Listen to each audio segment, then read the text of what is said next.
Атырау телеарнасының қандастар жобасын енді Қазақстан ұлттық арнасының Таңшолпан хабарынан көре аласыздар. Таңғы бағдарламада шет елдердегі қазақтардың тұрмыс тіршілігінен кеңінен хабардар ету мақсатында қандастар айдары ашылды. Таңдау Атырау телеарнасының өніміне түсті. Алғашқы бөлімі Анадолы елінде тұрақтаған этникалық қазақтарға арнала. Кезінде Алтай өңірін мекендеген 48 мың қандасымыз солақай саясаттың кесірінен жан-жаққа тарыдай шашылды. Олар Гималай тауы арқылы Үндістан, Пәкістанға жетіп, кейіннен Түркияға келіп қоныстанған. Тағдыры өзге елде тоғысқан қазақтарда телеарна тілшілері түгендеген болатын. Тақырыпта тілші толықтырсын.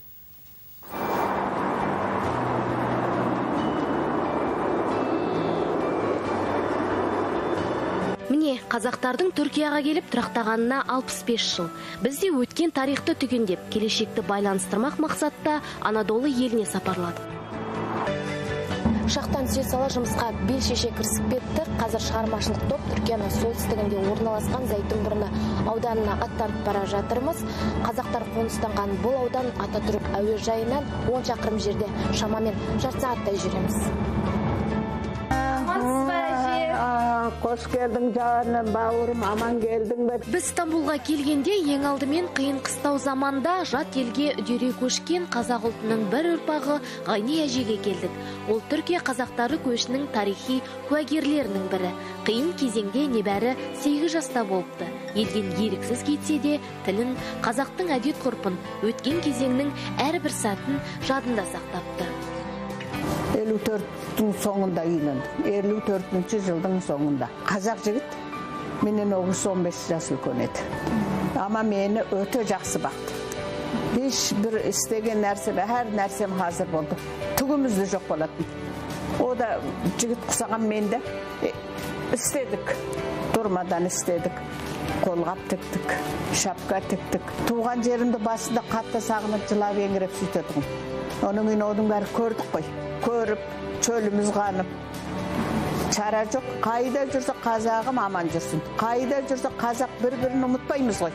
Қанымыз сондай түсті, сондай мықтымыз. Бұл бүгін Таңшолпан хабарында көрсетілген қандастар арнайы жобасынан үзінді. Идея авторы әрі жүргізушісі Гүлназ Кәрімжан бағдарламаны түсіру барысында сыр тұнған Стамбул, Қазан қаласы, салт дәстүрі мұрты бұзылмай сақталған өлке Байбесік, Өзбекстанның Хиуа, Үргеніш қаласына жол түскенін айтады. Басты мақсатымыз әлемнің 44 еліне тарыдай шашыраған қандастарымыздың тұрмыс ғұрпымен танысу, тарихты түгендеу, одан бөлек олардың елге деген сағынышын жеткізу. Әрине бұл хабарды жасау бізге оңай болған жоқ.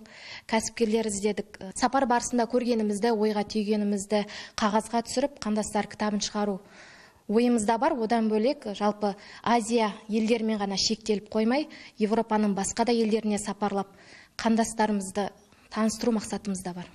Қандастар арнайы жобасы елімізде жарияланған төтенше жағдай кезінде де шығарылымын тоқтатқан жоқ. Жоспарда Еуропа қазақтарынан скайп арқылы сұхбаты тұр. Индира Мерекенқызы, Артур Ботпанов, Қуаныш Құдайберген, Атырау телеарнасы.